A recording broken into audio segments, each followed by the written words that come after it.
미국 캘리포니아주 시에라 네바다 산맥 동쪽에는 시콰이어 내셔널 파크가 있습니다. 이 시콰이어 내셔널 파크는 시콰이어라고 하는 나무를 보호하기 위해서, 굉장히 거대한 나무인데 이 나무를 보호하기 위해서 국가에서 공원으로 지정을 했다고 합니다. 이 시콰이어 내셔널 파크에서 가장 큰 나무를 가리켜서 제너럴 셔먼 트리라고 부르는데, 셔먼 장군 나무라고 부르는 이 나무는요, 수령이 무려 2300년에서 2700년으로 추정이 된다고 합니다. 이거 측정할 방법이 없으니까 이제 대략 식물학자들이 추정을 했겠죠. 높이가 83m, 너비가 10m에 이른다고 합니다. 어마어마한 나무인데요. 이 공원에는 이런 나무들이 절비하게 있다고 합니다. 이 시콰이어 나무는 이렇게 거대함에도 불구하고 아무리 강한 바람이 불어도 꺾이는 법이 없고 또 뿌리가 뽑히지도 않는다고 합니다. 이 시콰이어 나무가 이렇게 강한 이유가 있는데, 뿌리가 깊은 곳까지 뻗어갈 뿐만 아니라 주변에 있는 다른 나무하고 뿌리가 서로 연결이 되어 있다는 겁니다. 그러니까 만약에 100그루의 시콰이어 나무가 있다면 100그루가 서로 뿌리로 다 연결이 되어 있다는 겁니다. 그러니까 나무가 많을수록 더 잘 성장할 수 있고 강한 바람에도 안전하다는 것입니다. 단결된 힘이 얼마나 강력한지를 보여주는 나무라고 할 수 있겠습니다. 우리 몸은 수많은 지체들로 이루어져 있습니다. 마찬가지로 주님의 몸인 교회에도 많은 지체들이 있습니다. 우리 몸의 지체 가운데 어느 한 지체가 상처를 입거나 병에 걸리게 되면 우리의 몸은 고통을 당하게 됩니다. 한 지체만 아픈 게 아니라 온 몸이 아픈 겁니다. 몸과 지체는 별개가 아니기 때문입니다. 주님의 몸인 교회 공동체도 마찬가지입니다. 많은 지체들이 있지만 교회라고 하는 이름으로 하나가 됩니다. 오늘은 본문 말씀을 중심으로 교회 공동체의 하나됨에 관해서 함께 생각해 보도록 하겠습니다. 먼저 본문의 내용부터 살펴보도록 하겠습니다. 오늘 본문 12절, 13절에서 바울은 우리의 몸과 교회를 대비시킵니다. 우리의 몸이 수많은 지체들로 구성되어 있는 것처럼 교회 공동체도 그렇다는 겁니다. 교회를 구성하고 있는 한 사람 한 사람이 몸을 이루는 지체와 같다라고 비유를 하고 있는 겁니다. 자, 그러면서 바울은 유대인과 헬라인이라고 하는 서로 다른 민족, 또 종과 자유인이라고 하는 서로 다른 신분의 사람들을 이유로 들고 있는데요. 이렇게 서로 다른 사람들이 교회 공동체 안에 있지만 이들은 모두가 다 하나라고 말하고 있습니다. 어떻게 그렇게 말할 수 있는가? 근거가 뭔가? 바울은 성령으로 세례를 받은 것을 근거로 제시를 합니다. 인종도 다르고 신분도 다른 사람들이지만 한 성령에 의해서 세례를 받음으로 하나님의 자녀가 되었다는 겁니다. 그리고 교회 공동체 구성원이 되었기 때문에 모두는 다 하나라는 것입니다. 13절 마지막 부분에서 한 성령을 마신다라고 말하는데, 성령께서 주시는 능력을 힘입어서 살아간다라고 하는 것을 의미하는 겁니다. 14절에서 20절까지에서는 몸을 이루는 지체들은 각각 독립적으로 존재할 수가 없고 하나하나는 고유한 기능을 발휘함으로써 몸이 제 기능을 발휘할 수 있도록 해주는 소중한 존재들이다라고 말하고 있습니다. 바울은 몸의 지체들을 의인화해서 비유로 설명을 하고 있습니다. 예를 들면 발이 말하기를 나는 손과 같이 예쁜 반지도 낄 수가 없고 요즘처럼 네일 아트인지 손톱도 단장할 수가 없어. 나 같은 발은 몸에 속하지 않아서 이렇게 말하면 말이 되느냐고 말합니다. 또 귀가 말하기를 나는 초롱초롱한 눈망울로 사람들의 주목을 받는 눈이 아니야. 그러니까 나는 몸에 속하지 않았어. 이게 말이 되느냐는 말입니다. 발은 손이 감히 할 수 없는 유익한 기능을 발휘하고 귀 역시 눈이 할 수 없는 소중한 일을 맡고 있다는 것입니다. 만약에 우리 몸에 발은 없고 손만 여러 개 있다거나 귀는 없고 눈만 여기저기에 달려 있다면 그게 온전한 몸이겠느냐는 말입니다. 발이 없다면 어떻게 움직일 수가 있을 것이며 눈만 열어 있고 코와 귀가 없다면 어떻게 냄새를 맡고 어떻게 들을 수 있겠냐는 것입니다. 하나님은 우리 몸에 꼭 필요한 지체들을 만드셨기 때문에 모든 지체들은 몸을 이루는 소중한 일부분이며 이런 지체들이 있는 우리 몸은 그래서 하나라는 겁니다.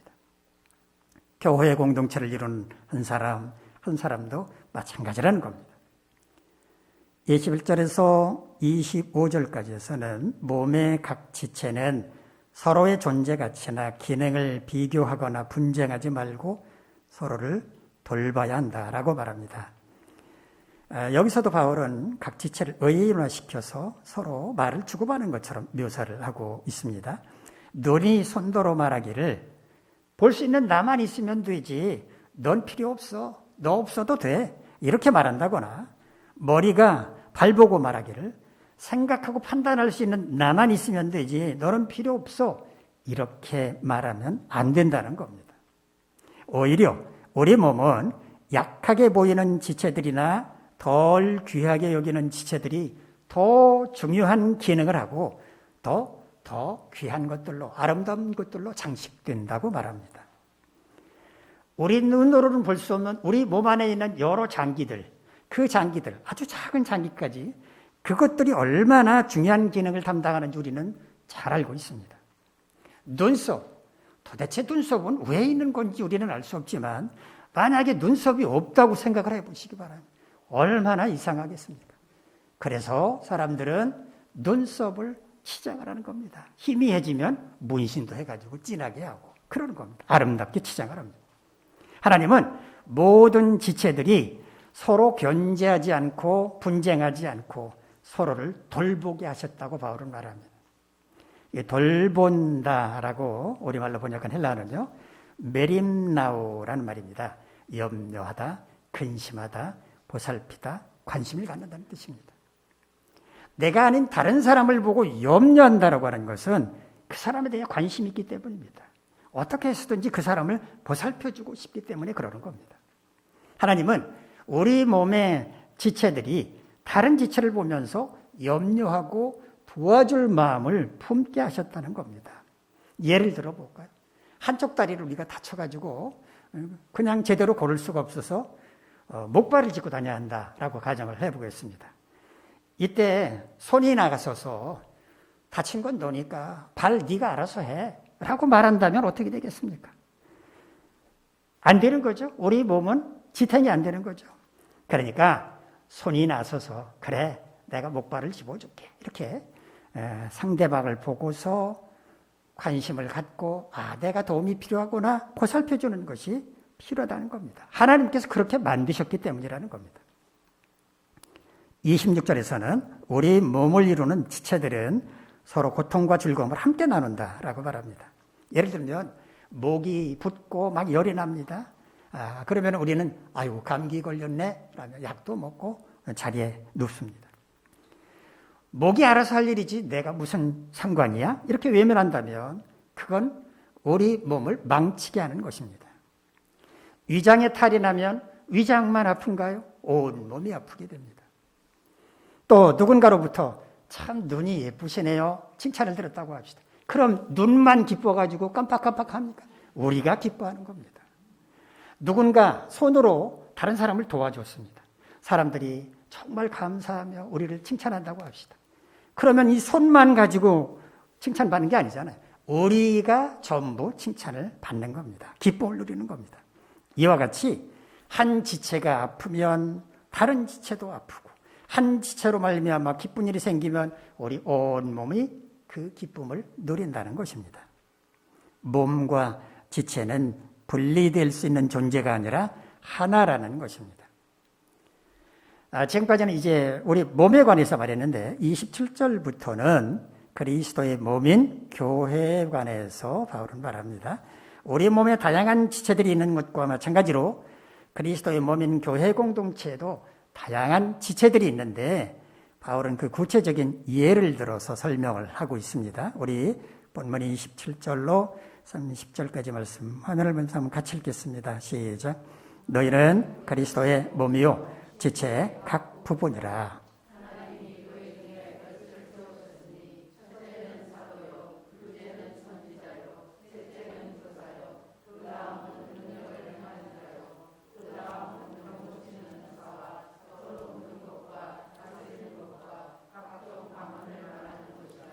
다 사도이겠느냐? 다 선지자이겠느냐? 다 교사이겠느냐? 다 능력을 행하는 자이겠느냐? 다 병 고치는 은사를 가진 자이겠느냐? 다 방언을 말하는 자이겠느냐? 다 통역하는 자이겠느냐? 앞에서들은 교회 공동체 지체를 민족과 신분에 따라서 구분을 했는데 여기서는 하나님께서 주신 은사에 따라 구분을 하고 있습니다. 교회 공동체 내에는 사도도 있고 선지자도 있고 교사도 있고 능력을 행하는 사람, 병 고치는 은사를 가진 사람, 돕는 은사를 가진 사람, 다스리는 은사를 가진 사람, 방언하는 사람, 방언을 통역하는 사람이 있다고 말합니다. 그러면서 어떻게 모두가 사도일 수 있겠느냐? 모두가 선지자일 수 있겠느냐? 모두가 교사, 능력을 행하는 자, 병 고치는 은사를 가진 자, 방언을 말하는 사람일 수 있겠느냐라고 말을 합니다. 즉 하나님은 각 사람에게 적합한 은사를 주셔서 각자가 가진 은사로 교회 공동체를 섬기게 하셨다는 것입니다.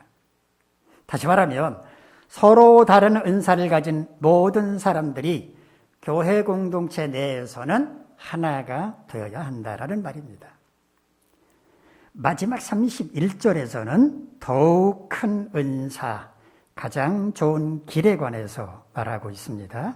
우리 본문 31절 말씀 한번 같이 읽을까요? 시작. 너희는 더욱 큰 은사를 사모하라. 내가 또한 가장 좋은 길을 너희에게 보이리라. 앞에서 말한 여러 가지 은사들이 아니라 다른 은사, 그것들보다 더 큰 은사를 사모하라고 말합니다. 사모한다라고 우리말로 번역한 헬라어는요, 젤로란 말인데 열심을 낸다, 강한 애정을 가지다, 노력한다 이런 뜻입니다. 그러니까 이 은사, 가장 큰 은사, 더욱 큰 은사는 자신이 노력해서 얻을 수 있는 은사라는 것을 말해줍니다. 그러면서 가장 좋은 길을 보여주겠다라고 말하죠. 자신이 노력하면 얻을 수 있는 이 은사를 가지고 교회를 섬기는 게 가장 좋은 길이다라고 말하는 겁니다. 자, 그렇다면 바울이 말한 이 은사, 다른 은사들보다 더 큰 은사, 우리를 가장 좋은 길로 인도할 이 은사, 이게 뭘까요? 13장에서 말하는 사랑의 은사를 가리킵니다. 고린도전서 13장 1절로 3절을 보면 바울은 방언의 은사, 예언의 은사, 지식의 은사, 믿음의 은사, 구제의 은사 등을 제시하면서 아무리 이런 은사가 있다고 하더라도 사랑의 은사가 없으면 아무 유익이 없다 이렇게 말을 하고 있습니다. 그러므로 바울이 오늘 본문에서 말한 더욱 큰 은사, 이것은 사랑의 은사를 가리킨다고 보면 됩니다. 오늘 본문의 핵심 메시지는 이겁니다. 교회 공동체는 다양한 은사를 가진 많은 지체들로 구성이 되지만 그럼에도 불구하고 모두가 다 하나가 되어야 한다는 것입니다. 어떤 한 사람이 주도권을 잡고 이끌어가서도 안 되고 마음에 맞는 몇몇 사람끼리 손을 맞잡고 모든 일을 좌지우지해서도 안 되며 모두가 한 마음으로 굳게 뭉쳐 하나 되게 해야 한다는 것입니다. 이 시간에는 굳게 뭉쳐 하나 되는 교회를 만들려면 무엇을 어떻게 해야 할 것인지를 생각해 보도록 하겠습니다. 첫째, 교회를 구성하는 각 사람이 건강하게 뿌리를 내려야 합니다. 교회 공동체를 구성하는 한 사람 한 사람은 나름대로 독특한 개성을 갖고 있습니다. 개성은 기독교적인 용어로 말한다면 은사, 즉 하나님께서 각 사람에게 주신 특별한 은혜의 선물이라고 대신할 수 있습니다. 좀 더 이해하기 쉬운 말로 한다면 뭔가 다른 사람보다 잘할 수 있는 것, 다른 사람보다 힘바람나게 할 수 있는 것, 이게 바로 은사입니다. 공동체를 구성하는 각 사람이 이런 자신의 은사를 공동체를 위해서 마음껏 활용할 수 있을 때 그 사람은 공동체의 뿌리를 깊게 내릴 수 있을 것입니다. 그런데 이렇게 하는 게 말처럼 쉽지가 않습니다. 비단 교회만 그런 것은 아닙니다. 기업체이든 단체든 마찬가지입니다. 일 잘하는 사람, 능력 있는 사람에게로 일이 몰릴 수밖에 없습니다. 이런 경우를 보면서 사람들은 말하죠. 일복이 있어서 그래, 일복이. 자기 편하자고 일 잘하는 사람 일 시키는 게 무슨 일복입니까? 일 잘한다고 소문한 사람들은 주로 어떤 사람들입니까? 그 일을 오랫동안 감당해온 사람들입니다. 뭐 눈 감고도 능숙하게 할 수 있을 정도니까 이런 사람들에게 일을 맡기면 얼마나 일이 속도감 있게 처리가 되겠습니까? 그러니까 그런 사람에게 계속 일을 맡기게 되고 그런 사람에게는 일이 집중될 수밖에 없는 것입니다. 이렇게 되면 일은 원활하게 잘 돌아갈 수 있을지 몰라도 일꾼층이 두터워질 수가 없습니다. 하는 사람만 하기 때문에 그렇습니다. 공동체 일은 어느 한 사람이 독점하기보다는 가급적이면 여러 사람에게 분산되도록 조정해야 합니다. 공동체를 이루는 구성원들 가운데 어떤 사람은 한가하고 어떤 사람은 정신없이 바빠서는 안 된다는 겁니다. 이렇게 모든 사람이 일을 고르게 나누어 감당할 때 일이 더디게 진행될 수는 있겠지만 그래도 구성원 개개인의 입장에서 본다면 소속감이 커질 뿐만 아니라 주의의식도 생겨나게 될 것입니다. 어느 날 코가 눈을 보고 이렇게 말했습니다. 너는 움푹 들어가 있어서 볼품이 없어. 얼굴이 예쁜 건 내가 오뚝 솟아있기 때문에 그런 거야. 그 말을 들은 눈이 마음이 상했습니다. 뭐라고? 내가 볼품 없다고? 네 얼마나 잘나서 그러니? 화가 났습니다. 화가 난 눈, 뭐 어떻게 화풀이를 할 수가 없으니까 눈꺼풀을 닫아버렸습니다. 눈꺼풀 닫아버리면 어떻게 되겠습니까? 볼 수가 없게 되는 거죠. 앞을 볼 수가 없으니까 돌뿌리도 못 보고 넘어지게 되었고 하필이면 앞으로 고꾸라지는 바람에 코가 깨지고 말았습니다. 코가 상처를 입고 피를 흘렸습니다. 코는 억울해서 죽을 지경이 됐습니다. 그래서 앞으로 냄새를 맡지 않겠다고 말했습니다. 지금까지 자신이 냄새를 잘 맡았기 때문에 나쁜 음식, 상한 음식을 가려서 먹을 수 있었는데 그런 공로를 모르고 나를 무시해? 이렇게 생각을 한 겁니다. 냄새를 맡지 못하니까 눈은 그저 보기 좋은 것만 보고서 먹었는데 덜컥 상한 음식을 먹고 말았습니다. 결국은 온 몸이 심각한 질병에 걸리고 말았습니다. 하는 일은 각각 다르지만 한 몸을 이루는 지체들은 몸을 위해서 각자 중요한 역할을 하고 있음을 알아야 한다는 것이죠. 그걸 인정하지 않을 때 어떤 일이 벌어질 것인지를 말해주는 이야기입니다. 몸을 이루는 한 지체가 그 역할을 다하지 못하게 되면 몸은 온전할 수가 없고 병들고 맙니다. 서로 다른 모습, 다른 은사가 있다는 것을 인정하고 각자가 그것을 잘 활용할 수 있어야 하는 겁니다. 자신에게 어떤 특별한 인사가 있다라고 자기 스스로 말하는 사람은 거의 없습니다. 그렇게 말하는 사람 저는 거의 만나본 적이 없습니다. 그렇다면 어떻게 공동체를 위해서 구성원들의 은사를 파악할 수 있을까요? 뭐 각자가 말을 하지 않는데 어떻게 알 수 있을까요? 일단 어떤 일을 맡겨보면 압니다. 우연히 어떤 일을 누군가에게 맡겼는데 놀라운 능력을 나타내 보여주는 경우가 종종 있습니다. 교회가 아니라 어떤 단체에서 즐거운 모임이 있을 때, 뭐 회식이 있다거나, 뭐 야외 나들이를 갔다거나 그럴 때는 분위기 메이커가 필요하죠. 재미있는 말도 잘하거나, 뭐 노래도 잘하거나 이런 사람이 필요한데 누가 이런 재능을 갖고 있는지 알질 못하잖아요. 어떻게 알 수 있을까요? 단체로 노래방을 데리고 간다거나 해서 쭉 하나하나 시켜보는 겁니다. 시켜보면 그 가운데 이 사람이 이런 재능이 있구나, 노래도 잘하는구나 알 수 있게 되는 것이죠. 교회 공동체도 마찬가지라고 할 수 있습니다. 일단 일을 시켜보면 자연스럽게 드러납니다. 뜻밖에도 숨어있는 인재가 나타날 수 있습니다. 우리 눈에는 일 잘하는 사람만 보이지만 분명 숨어있는 일꾼이 있을 수 있습니다.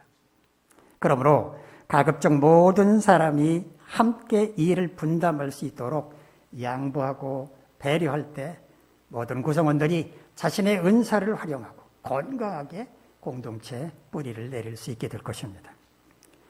두 번째는 각 지체들이 서로를 돌아보며 보살필 수 있어야 합니다.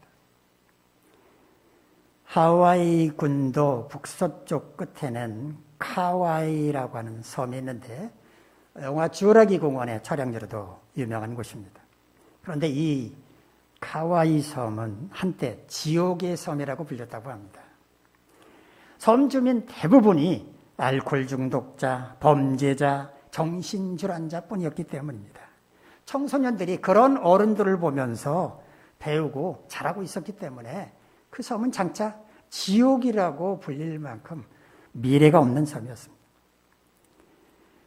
미국의 발달 심리학자였던 에미 워너구스팀이 이 카와이 섬에 종단 연구를 시작을 했습니다. 종단 연구란 어떤 특정한 현상이나 대상에 대해서 오랜 기간 동안 측정을 되풀이하는 연구 방법을 가리킵니다. 시간이 흘러감에 따라서 각종 변수의 변화 상태를 파악해서 변화가 일어난 원인을 분석하는 기법인데 어떤 현상의 추세를 알고자 할 때 이 종단 연구 방법이 사용됩니다. 에미 워너 교수팀은 1955년에 태어난 신생아 833명이 30살이 될 때까지 성장 과정을 추적하는 프로젝트를 시작했다고 합니다.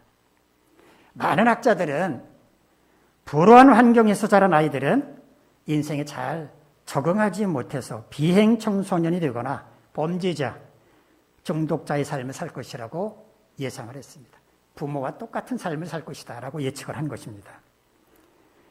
에미 워너 교수팀은 833명 가운데 가장 열악한 환경에서 자라고 있는 201명을 따로 분류했습니다. 그리고 그들이 30세가 되는 과정을 집중적으로 분석을 했습니다. 그런데 결과는 놀라웠다고 합니다. 3분의 1의 아이들은 학교에서 뛰어난 성적을 거두었고 장학생으로 대학에 입학하는 등 좋은 환경에서 자라는 아이들보다도 훨씬 더 모범적으로 성장했다는 것입니다. 그런데 이런 모범적인 아이들에게는 한 가지 공통점이 있었다고 합니다. 그들 편이 되어주는, 응원해주는 어른이 한 명 이상은 꼭 있었다는 것입니다. 실패하고 좌절해도 괜찮아, 믿어주고 응원해주는 누군가가 있었기 때문에 그들은 자신의 환경을 비관하지 않고 그것을 딛고 성장할 수 있었다는 것입니다. 우리 전도서 4장 9절로 12절까지 말씀 화면을 보면서 한번 같이 읽도록 하겠습니다. 시작. 두 사람이 한 사람보다 나음은 그들이 수고함으로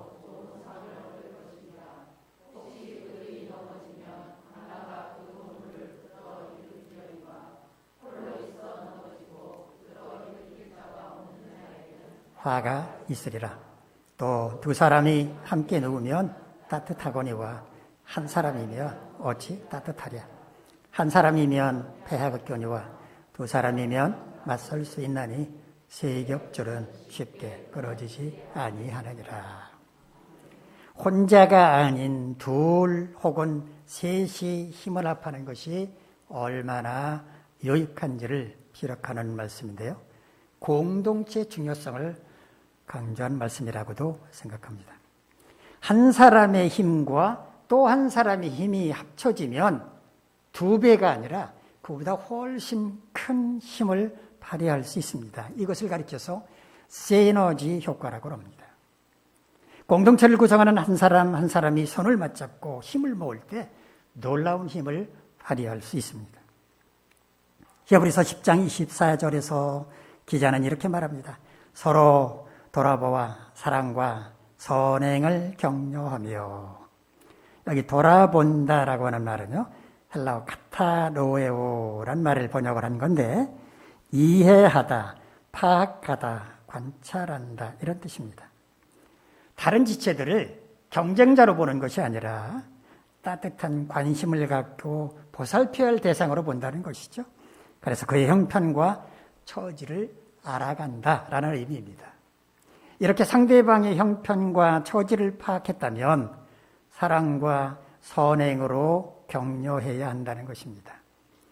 이 격려한다라는 말의 원어를 살펴보면 우리말의 뉘앙스하고는 좀 차이가 있는 것을 알 수가 있습니다. 격려한다라는 말은요, 헬라어 프록시스모스라고 하는 말을 번역을 한 건데요, 자극하고 격동시키고 화나게 한다는 뜻입니다. 주님의 사랑을 실천하며 살아가도록, 선을 행하도록 자극하거나 격동시킨다는 게 무슨 의미일까요? 만약에 여러분이 공동체 구성원 어떤 지체에게 주님의 사랑을 실천하며 사시는 건 어떻겠습니까? 선을 행하며 사는 게 좋지 않을까요? 라고 권면한다면 상대방은 어떤 반응을 보일 거라고 생각을 하십니까? 아, 그래요? 그렇게 한번 해보겠습니다. 한번 생각해 보겠습니다. 고려해 보겠습니다. 이렇게 대답을 할 겁니다. 이 정도를 가리켜 자극했다거나 격동시켰다고 말할 수는 없겠죠. 그렇다면 어떻게 상대방에게 말할 때 상대방을 자극시키고 격동시키는 것일까요? 상대방이 그 말을 듣고서 야, 이대로 있으면 안 되겠구나, 분연히 일어설 수 있게 하는 것, 그게 바로 격동시키고 자극하는 것이라고 말할 수 있겠습니다. 공동체 구성원들은 이처럼 서로를 돌아보며 보살피고 위로하고 격려할 수 있어야 한다는 것입니다.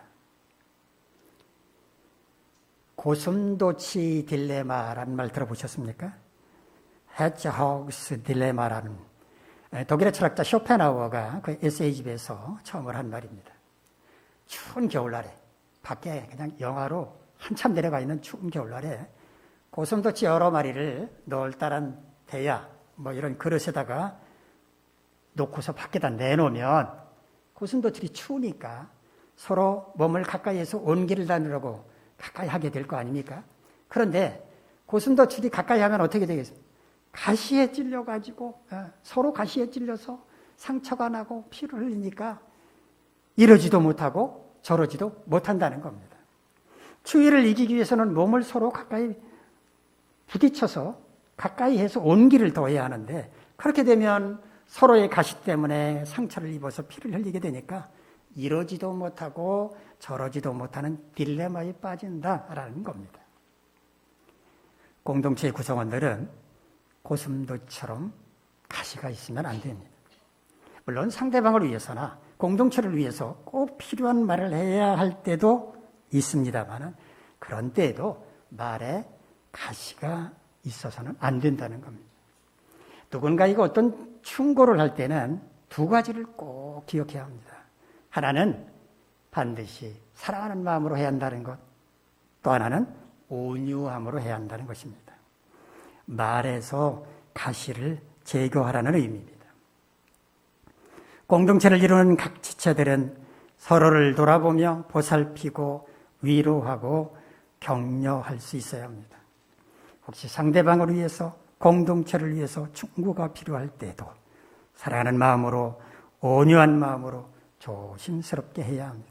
이럴 때 굳게 뭉쳐 하나 되는 교회를 만들 수 있습니다. 셋째, 교회가 지향하는 목표 아래 모두가 한 마음이 되어야 한다는 것입니다. 공동체가 강해지려면 모든 지체들이 하나로 굳게 뭉쳐야 하고 어떤 경우에도 공동의 목표를 잃어버려서는 안 됩니다. 지금까지 저는 공동체를 구성하는 개인의 초점을 맞춰서 말씀을 드렸습니다. 개인이 은사를 발휘함으로써 건강하게 뿌리를 내려야 하고 각 지체들은 서로를 돌아보면서 살피고 돕고 위로하고 격려해야 한다고 말씀을 드렸습니다. 그런데 굳게 뭉쳐 하나 되는 교회를 만들려면 정말 중요한 게 또 한 가지가 있습니다. 공동체라고 하는 깃발 아래에서 하나가 되는 것입니다. 각자 개인이 자기 자신의 삶을 사는 거야 간섭할 수 없겠지만 공동체에 속할 때는 공동체가 우선이 되어야 한다는 것입니다. 때로는 자신의 목표나 의지도 내려놓아야 하고 자신의 색깔이나 목소리도 숨겨야 한다는 겁니다. 이렇게 하는 목적은 오직 하나입니다. 공동체 목표를 달성하기 위해서입니다. 만일 각 지체들이 공동체를 우선으로 생각하지 않는다면 공동체는 분열되고 힘이 약해지고 끝내 와해될 수도 있습니다. 황소 4마리가 사이좋게 살아가고 있었습니다. 4마리 황소는 풀을 뜯을 때도 함께 있고 쉴 때도 함께 있고 다른 곳으로 이동할 때도 늘 함께 다녔습니다. 그렇게 4마리가 항상 함께 붙어 있었기 때문에 그들은 어떤 위험으로부터도 안전할 수 있었습니다. 그런데 이 4마리의 소를 노리는 사자가 있었습니다.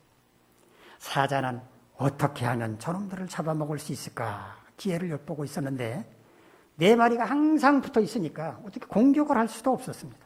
아무리 사자가 강하다고 해도 4마리를 한꺼번에 상대할 수는 없었기 때문입니다. 고민하던 사자가 한 가지 꾀를 냈습니다.